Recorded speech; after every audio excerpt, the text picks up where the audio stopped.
दोस्तों, ये समझ में नहीं आ रहा कि डोनाल्ड ट्रंप को पाकिस्तान जाने की इतनी खुजली क्यों है। समझने की कोशिश करेंगे और आपको भी बताएंगे कि इस वक्त पाकिस्तान में क्या खिचड़ी पक रही है।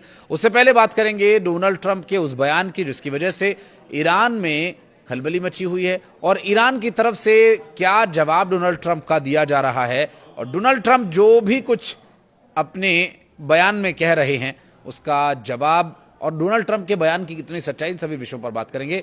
पाकिस्तान जाने की तैयारी में ट्रंप क्यों हैं और यूरेनियम संवर्धन को क्या ईरान अब बंद कर देगा, परमाणु हथियार वो नहीं बनाएगा, क्या डील लॉक हो जाएगी, ये सभी अहम प्रश्न अब भी बने हुए हैं।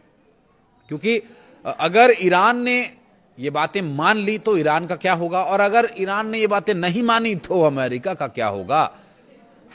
ट्रंप को फ्री का तेल चाहिए, ये बात तो सब जानते हैं, लेकिन इसके लिए वो क्या जुगत लगा रहे हैं, इस वीडियो के अंत तक ये भी समझने का प्रयास करेंगे। सबसे पहले युद्ध से जुड़े कुछ बड़े अपडेट्स। नमस्कार, मैं हूं आशीष त्रिपाठी और लेबनान और इजरायल के बीच संघर्ष विराम हो चुका है और ऐसे में अमेरिकी राष्ट्रपति डोनाल्ड ट्रंप ने कहा कि इजरायल और लेबनान 10 दिन के सीज फायर पर राजी हो गए हैं और ये युद्ध विराम गुरुवार देर रात से ही लागू माना जाएगा। ट्रंप ने ट्रुथ सोशल पर एक पोस्ट के माध्यम से बताया कि उन्होंने लेबनान के राष्ट्रपति जोसेफ और इजरायल के प्रधानमंत्री बेंजामिन नेतन्याहू से बातचीत की, जिसके बाद ये सहमति बनी। उन्होंने बताया कि वो नेतन्याहू और जोसेफ को वॉशिंगटन में बातचीत के लिए आमंत्रित करेंगे और इस हफ्ते वॉशिंगटन में दोनों देशों के बीच 34 साल बाद पहली बार सीधी बातचीत हुई थी, जिसमें अमेरिकी विदेश मंत्री मार्को रूबियो भी शामिल रहे। ट्रंप ने कहा कि उन्होंने उपराष्ट्रपति जेडी वेंस, विदेश मंत्री मार्को रूबियो और joint chief chairman general Dan Caine को निर्देश दिए हैं कि वे दोनों देशों के साथ मिलकर स्थायी शांति को सुनिश्चित करने की दिशा में काम करें। इसके पहले लेबनानी राष्ट्रपति ने ट्रंप से फोन पर बातचीत में सीज फायर के प्रयासों के लिए उनका धन्यवाद भी किया। अमेरिका और ईरान 21 अप्रैल को खत्म हो रहे सीज फायर से पहले समझौते के करीब पहुंच रहे हैं, लेकिन ट्रंप के बयानों से लगता नहीं कि वो ऐसा संभव होने देंगे, क्योंकि जो बातें उन्होंने कही हैं जाहिर है ईरान उस पर कभी राजी नहीं होगा। अमेरिकी मीडिया के अनुसार दोनों पक्षों के बीच बातचीत आगे बढ़ चुकी है, हालांकि कुछ मतभेद अभी बाकी हैं। इस बीच तेहरान में ईरानी अधिकारियों और पाकिस्तानी सेना प्रमुख आसिम मुनीर के बीच अहम बैठक होगी। मुनीर पहले ही ईरान पहुंचकर विदेश मंत्री अब्बास अराक्ची से मुलाकात कर चुके हैं और वे अमेरिकी संदेश लेकर गए हैं। पाकिस्तान, मिस्र, तुर्की मध्यस्थता की भूमिका में है और मध्यस्थता कर रहे हैं। उधर अमेरिकी उपराष्ट्रपति जेडी वेंस, स्टीव विटकॉफ और जेरेड कुशनर, जो कि डोनाल्ड ट्रंप के दामाद भी हैं, मिलकर के बातचीत और ड्राफ्ट प्रस्ताव साझा कर रहे हैं और अधिकारियों के मुताबिक डील के लिए सीज फायर को बढ़ाया जा सकता है। हालांकि अमेरिका ने अभी औपचारिक सहमति नहीं दी है। ईरान ने चेतावनी दी है कि अगर अमेरिकी नाकेबंदी जारी रही तो यहां रेड सी वाले एरिया में, जो ओमान सागर और पर्शियन गल्फ में समुद्री व्यापार रोक दिए जाने की आशंका है। लेबनान में इजरायली हमलों में मरने वालों की संख्या बढ़कर अब 2167 पहुंच गई है, जबकि 7000 से ज्यादा लोग घायल बताए जा रहे हैं। अमेरिका और ईरान के बीच परमाणु मुद्दे पर बातचीत में प्रगति के संकेत मिल रहे हैं। 21 अप्रैल से पहले समझौते की कोशिश रहेगी और समझौता हो गया तो ठीक, अन्यथा पाकिस्तानी डेलीगेशन जो तेहरान पहुंचा है उसका क्या होगा। इजरायल ने दावा किया कि उसने 24 घंटे में दक्षिणी लेबनान में हिजबुल्लाह के 200 से ज्यादा ठिकानों पर हमला किया और इधर माना यह जा रहा है कि अमेरिका ईरान के साथ युद्ध विराम वार्ता के दूसरे दौर की चर्चा की जा रही है, जबकि पाकिस्तान का एक प्रतिनिधिमंडल ईरान की राजधानी तेहरान पहुंच चुका है।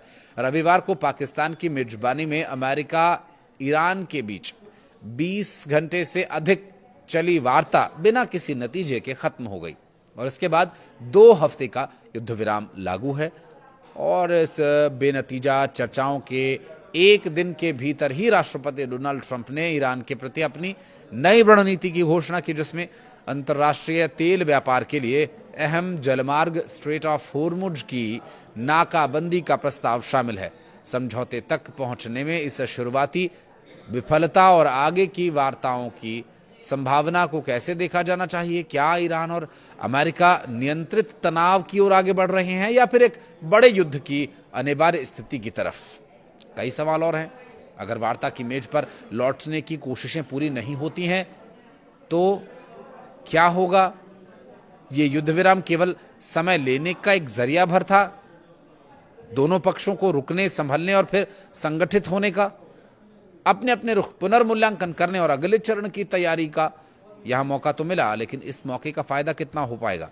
इसी समय इजरायल और जो बातचीत को लेकर काफी संदेह में रहता है, एक प्रभावशाली भूमिका निभा सकता है। ऐसे में संघर्ष खुली जंग के स्तर तक नहीं पहुंचेगी और न ही दोनों पक्ष पूरी तरह से सैन्य कार्रवाई से परहेज करेंगे।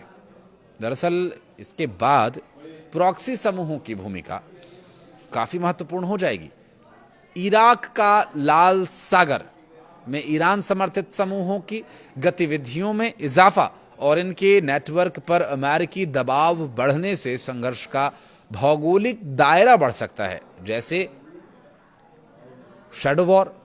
जी हां, इस समय कतर, ओमान और यहां तक कि सऊदी अरब और मिस्र जैसे पारंपरिक मध्यस्थ भी सक्रिय हो चुके हैं, जो संघर्ष के बेकाबू होने की आशंका के बीच संदेशवाहक के रूप में काम करेंगे और अचानक तनाव बढ़ जाने से रोकने की कोशिश भी करेंगे। हालांकि मुख्य बात यह है कि इस दिशा में प्रगति दोनों पक्षों के बीच बुनियादी मतभेदों को कम करने पर निर्भर करेगी। अमेरिका का 15 सूत्रीय प्रस्ताव और ईरान का 10 सूत्रीय जवाबी प्रस्ताव यह दिखाता है कि दोनों पक्ष बजाय किसी मध्य मार्ग को अपनाने के अपनी अपनी शर्तों को प्राथमिकता दे रहे हैं। इसलिए भले ही वार्ता का ये नया दौर संभव हो, लेकिन जल्दी और व्यापक समझौते की उम्मीद करना अभी बहुत दूर की कौड़ी नजर आता है।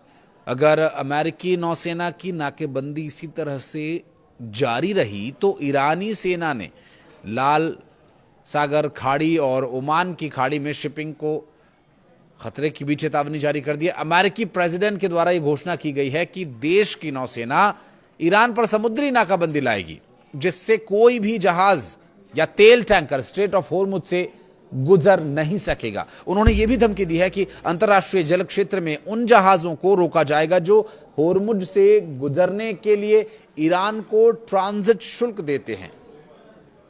ये रणनीति ईरान की तेल आय को रोकने, उसकी अर्थव्यवस्था को कमजोर करने और साथ ही ईरानी तेल के मुख्य खरीदार चीन को प्रभावित करने के उद्देश्य से बनाई गई लगती है। अब मीटिंग में क्या होगा क्या नहीं ये तो आगे देखना होगा, लेकिन फिलहाल युद्ध विराम जारी है और युद्ध विराम खत्म, जो मियाद पहले तय की गई थी अब उसके खत्म होने की बारी है। आप कुछ कहना चाहें तो कमेंट सेक्शन में जरूर बताइएगा। बहरहाल इस वीडियो को यहां तक देखने के लिए बहुत बहुत धन्यवाद।